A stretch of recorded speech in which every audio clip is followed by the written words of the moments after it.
I'm Joe. I'm 22 years old, I've just graduated from university, and this is my new home, a narrowboat called Lydia. That didn't happen. I'll be turning all 57 feet of her into my new home on the water. Is this really happening? I'm not the most graceful creature. Roping in a few of my mates to help. I'm kidding, but it's great. Learning quite a few new skills along the way, I've come up with an ingenious solution. I think it's this.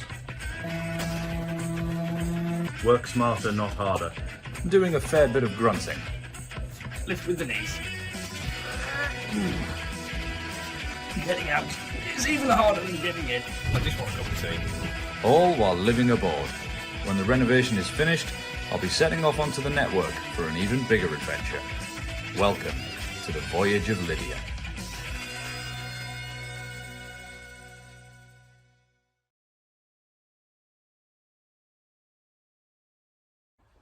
So, been cracking on with a few more jobs this morning. I've filled up the water tank with my brand new hose pipe, which is there.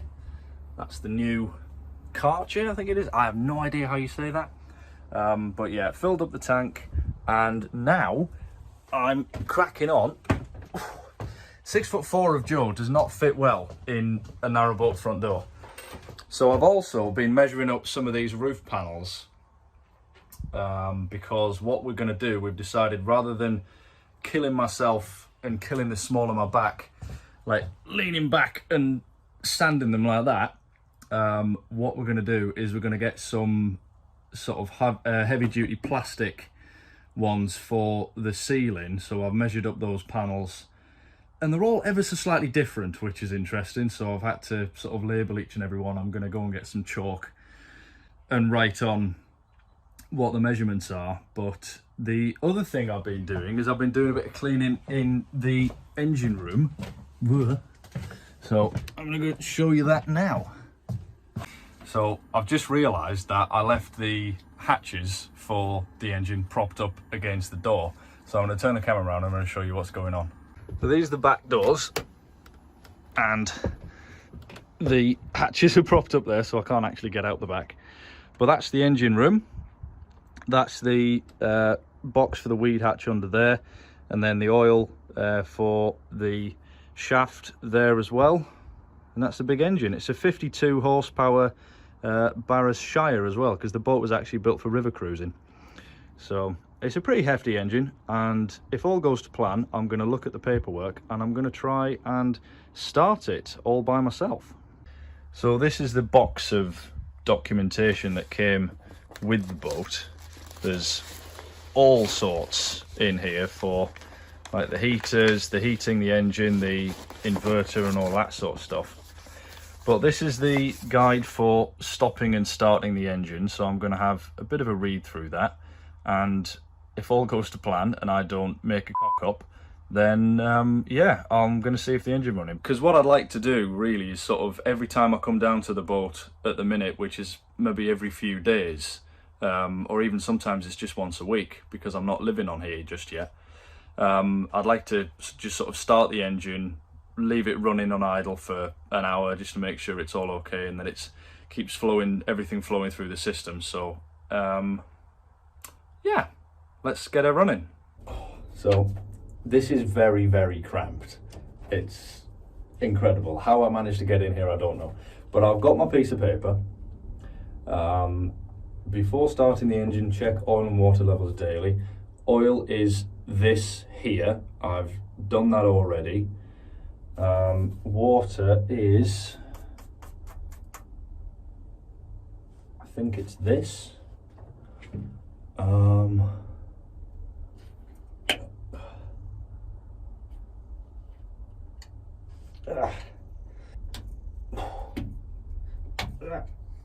Yep, that's okay. That's coolant. I've just filled up the water tank, so I'm assuming that the water is full. There's 3 isolator switches up here. They're all in the on position, I think.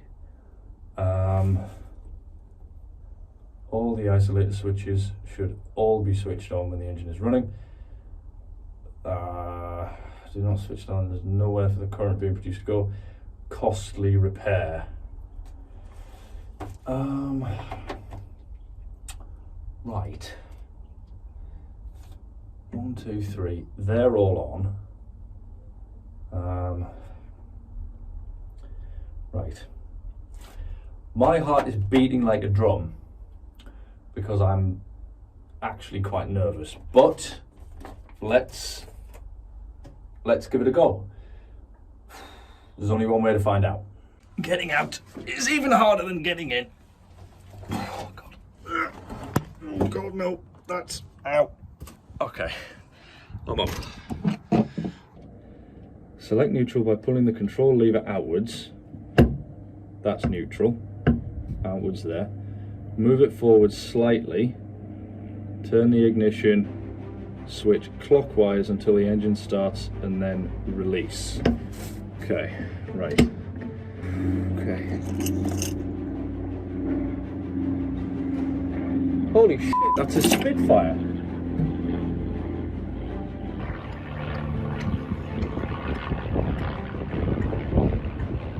I think that was a Spitfire, it certainly looked like one. Right.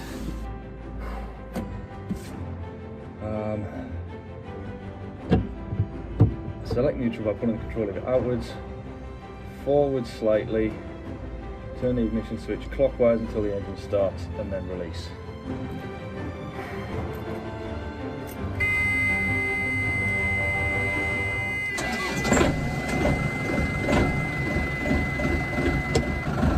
That's bloody fantastic!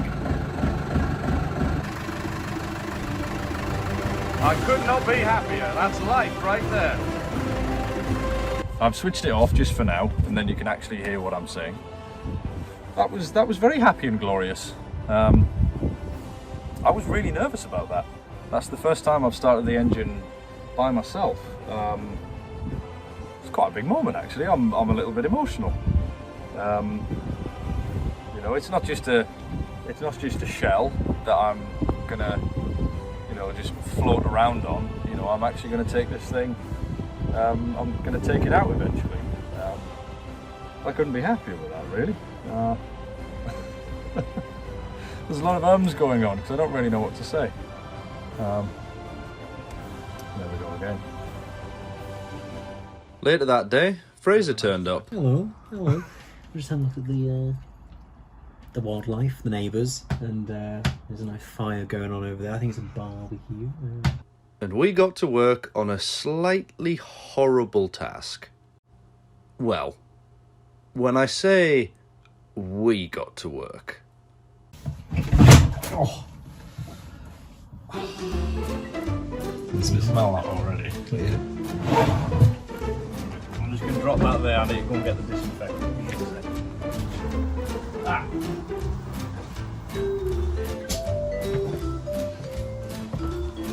Found it. Found it. The wonder chemical.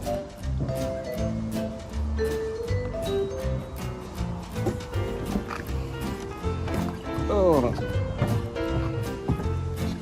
This is really not what I want to be doing on a Sunday night. The other thing as well, I don't actually know where the LSAT point is. I've got a vague idea of where it is, but I'm not entirely sure. I need to come up with a way to remember not to use this bag for shopping in the future. Label it. What, bog bag? Who? Who on there? You're just not going to help me with this, are you? You're just going to stand there and, yeah, what's that? Ah. Okay.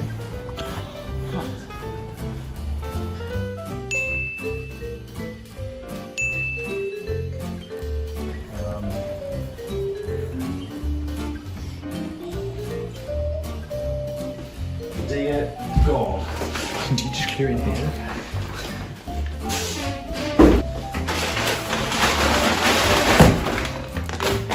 Right, I think, It's called moving.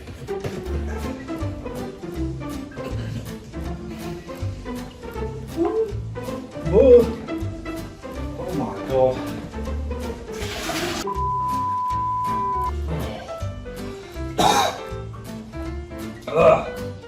Jesus. I think so. Are you sure we want to show everybody that? I'm gonna have to burn that one.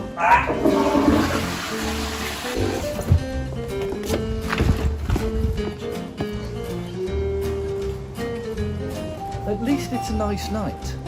Like, it's a nice night to be emptying your own.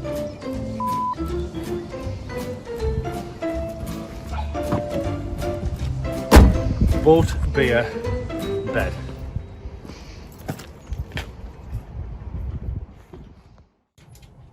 We spent the night chatting and having a couple of beers on the front of the boat, watching the sun go down. And the next morning, we got cracking. So today is sanding day. We're sanding off the inside because we're going to paint the walls on the inside, and I've got some help.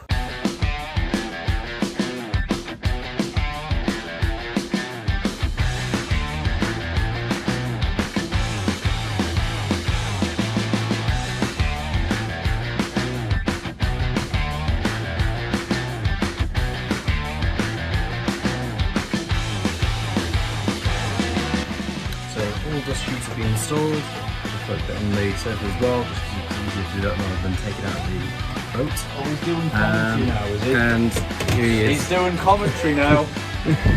So we've taken the sides of the portholes out so we can basically keep it clean and we can usually sand around it. That's basically the main aim today. So we've got P120, P240, and basically road rash on a disc.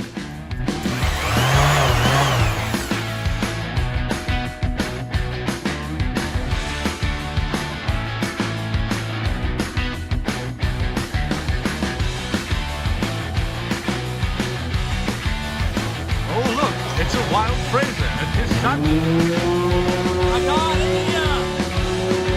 Are you enjoying yourself?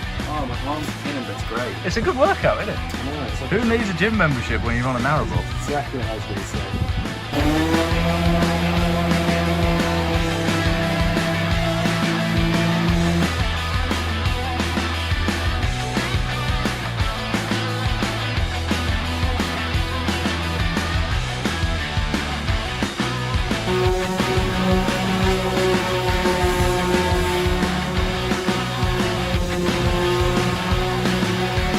This bit, even though it's not quite finished yet, it's so much smoother than this. This bit feels lovely, nice and smooth, ready for painting.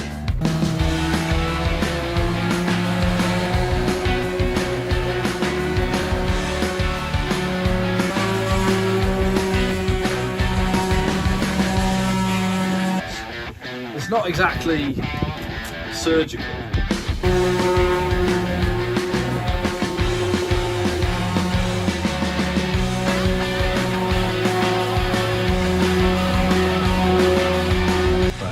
How far have we got? We've done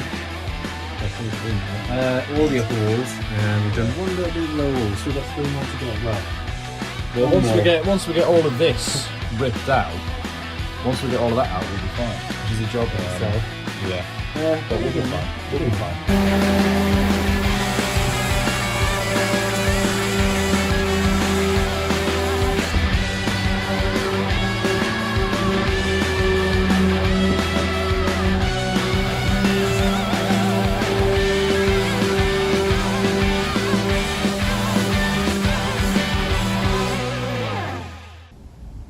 The next day, after Fraser had gone home, I finished off the rest of the sanding, and then the next weekend, he was back again, and this time he brought his dad.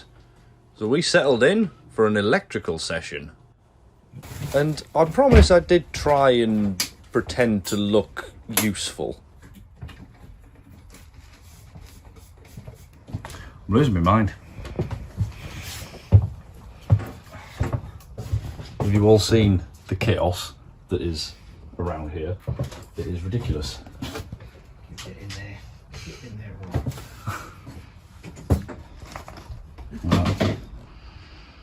Do it once and do it right. Yep.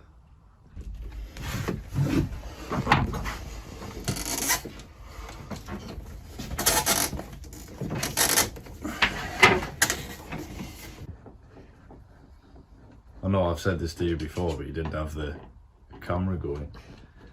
It's just, you look at it now, like all of this, you look at all of that, and you just think, it's never going to get finished. It's never going to be done. But, you know,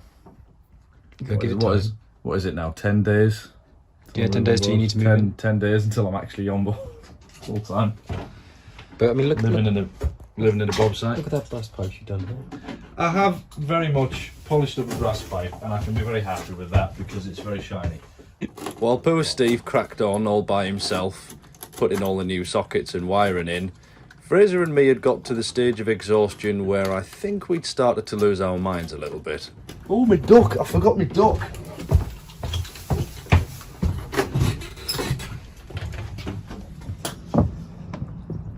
Forgot my duck.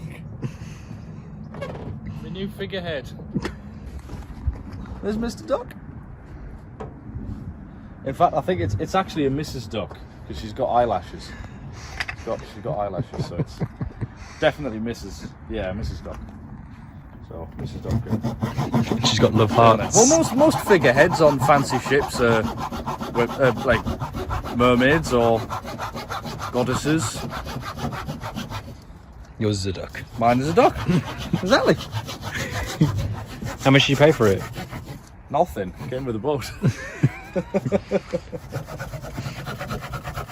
There are certain bits of this boat that I've seen since starting this process that I never want to see again because they're minging, they shouldn't be exposed, and it's been a lot of work to get them exposed and then get them unexposed, like this bit down here where we took the shelving unit out. Not the shelving unit, the cabinet. Expert DIY skills on display from Steve here. Budget and Scarper.